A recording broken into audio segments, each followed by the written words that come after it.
When you're a ranked team going into a hostile environment, these fans are ready to knock them off course. Welcome to the Big House, home of the Michigan Wolverines. As we'll see, the number 25 team in the country, the Miami Hurricanes, taking on a team from the Big Ten, the Michigan Wolverines. For EA Sports College Football, Reese Davis with you alongside David Pollack and Jesse Palmer. Time to get this game started.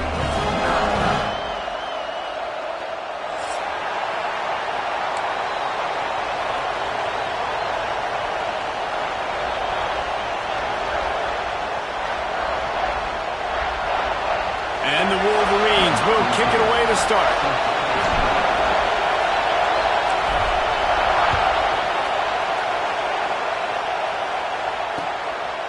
And he's coming out of the end zone. He was looking for some running room, but not much to be found as he stopped at the 18.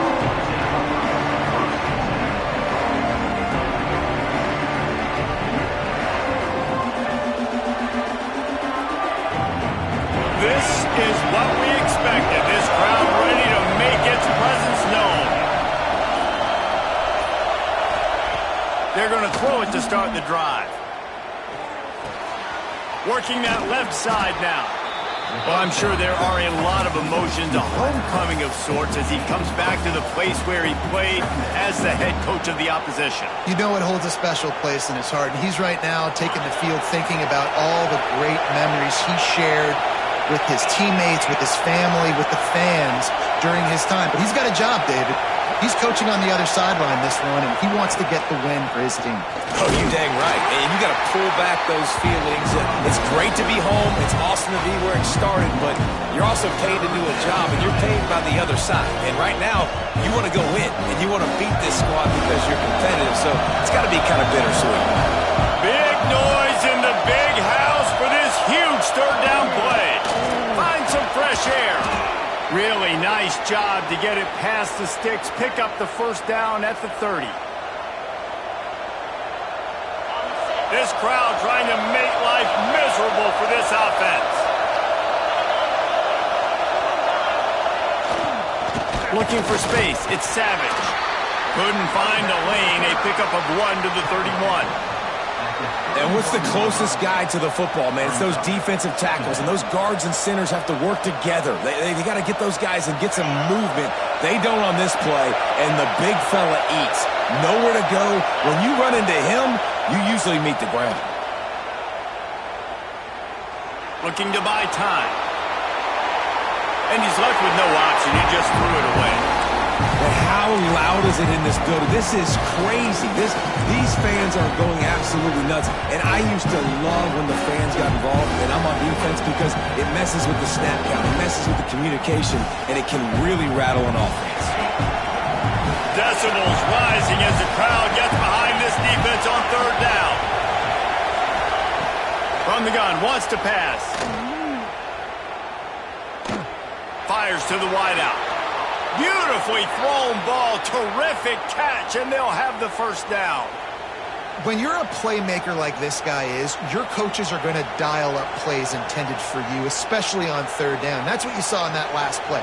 There was no question where the quarterback was going with that football. All week long, they decided on the biggest downs of this game, we're going to target our best player, and we're going to make sure that he gets looks. It doesn't matter what the coverage is, and you saw it right there on that.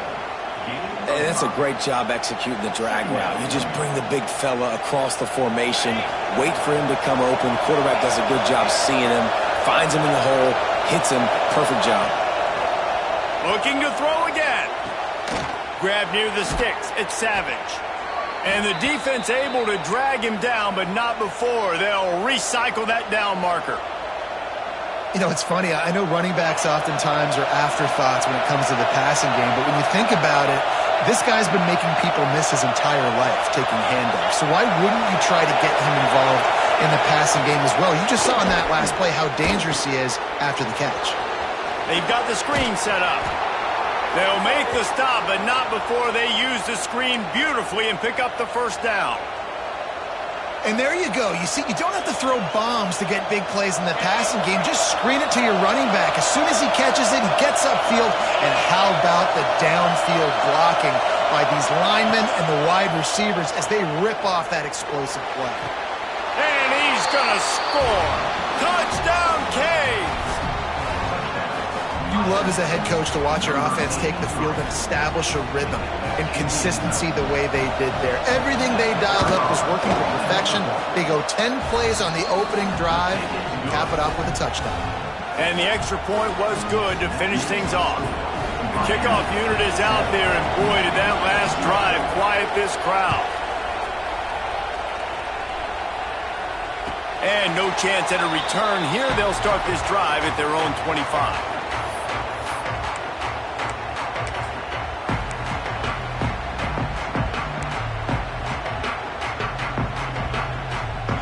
Ready to fire from the pistol. One back in the backfield, and they'll give it to him. That is a big win for this defense as they were right there as soon as he got the ball.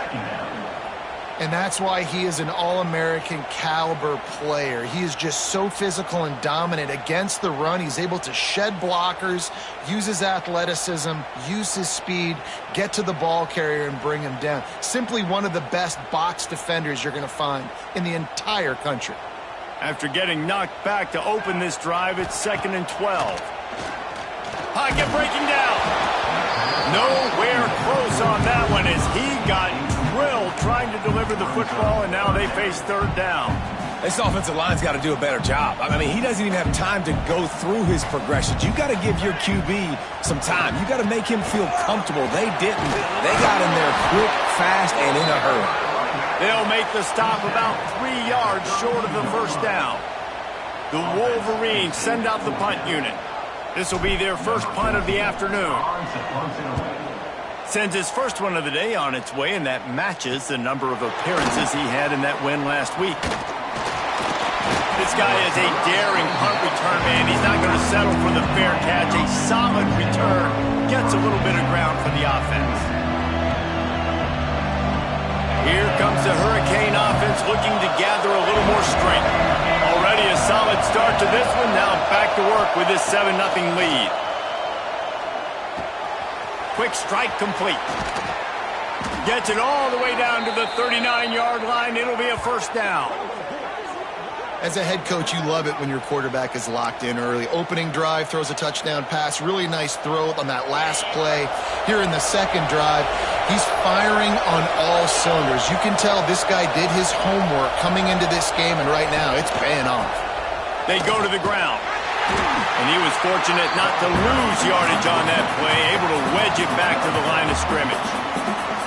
We're trying to run the ball on 1st down, guys, but just nothing doing up front. Their offensive line got blown up on that play. There was nowhere for that guy to go. Lost one on that last one. It's 2nd and 11.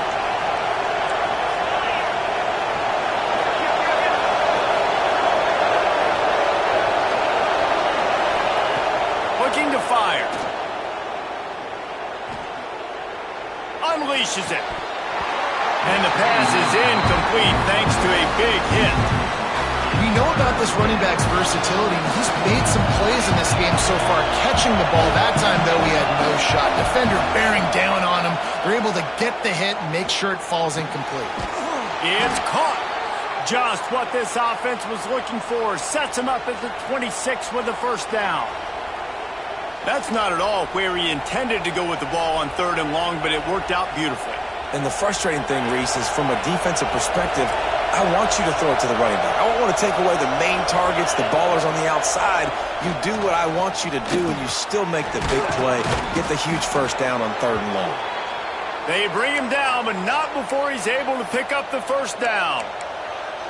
As a head coach, you love to see your quarterback locked in early in games. And in the 1st drive, leads the offense down to a touchdown, throws a TD pass, and here he is again, making a really good decision and a very accurate throw to pick up that 1st down. Going for 6. And into the end zone he goes. Touchdown, Hurricanes. Field shrinks, tight end grows. Big targets, big results. I've never heard it put that way, but you're dang right. That guy is so big. A lot of times you get a DB matched up on him. He can just post him up. A linebacker, he can run by him. So that's why these tight ends are so dangerous down here in this red zone. And for a quick update, let's go to Kevin Connors in the studio. Boys, if it's happening in college football, we've got eyes on it. Check this out. Missouri is currently trailing in this one, but it feels like the tide may be turning. This program has picked itself up before, and it's capable of it again today. It's a touchdown game. They're trailing by 7 to Coastal Carolina. Anything can happen down the stretch here in the Sun Belt. It's why we're here to keep you posted, fellas. And how about that one? Kevin will be keeping an eye on everything. Oh, he's got some space. Out across the 40 and forced out of bounds at the 42. And now this offense is clicking. Those who stay will be champions, so said Bo Schembechler, and those who keep it on the ground churn out first downs. Yeah, it's because it's a way of life, right? It's that physicality. It's going to be hard in practice all week. When you're at Michigan, it's going to be grind. It's going to be physical. That's who they are. They won't compromise. If you get to stick around, here recently, a lot of success, too. Didn't get much on first down. It's 2nd and 9. Back to pass. Intercepted. Oh, what a play. He managed a few yards on that return, but the bigger play was the fact that they forced the turnover. Nothing going right for this team early in the first quarter here. The defense is getting gashed, and now you've thrown a pick. The head coach has got to get his team together and get everybody to calm down and settle in. And this defense, they've got to do a big job here. Like, offense puts you in a bad spot. You haven't had some great moments, but this possession, we got to get a stop, got to stop the bleeding, and get the ball back to our offense.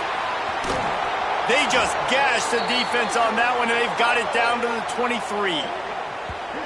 About the big fella, the tight end, the wide receiver in a tight end's body going up and making the catch.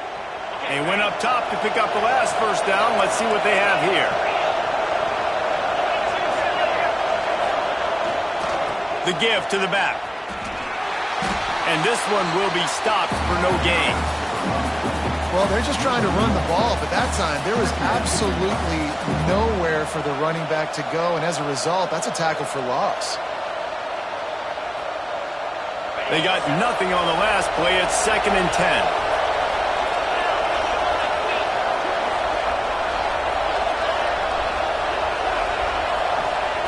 Wants to go up top. Gets it out fast. The ball is down at the 14 after that grab.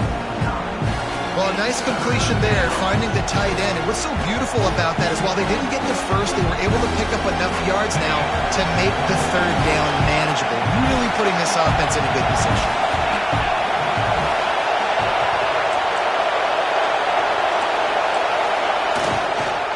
They'll try to run for it. Can't get him to the ground. Able to make his way past the sticks for the first down, and the time is going to drain out here in the first quarter. We've reached the end of the quarter, and Miami is on top. They largely dominated this first quarter as indicated by the stats. Now the challenge here, they've taken a punch, but they can't let it get out of hand as we start the second. So first down here as they go back to work. Wants to throw on first down. He's got it on the run. And he'll run it into the end zone. Touchdown, Miami! No mid-season doldrums for these guys as they push out the lead in Week 6. Man, I've been really impressed with this offense this first half. Coming in a hostile environment, hostile crowd. Man, they haven't given them anything to cheer about. Offense, defense, now up 20-0, and these people are eerily quiet in here.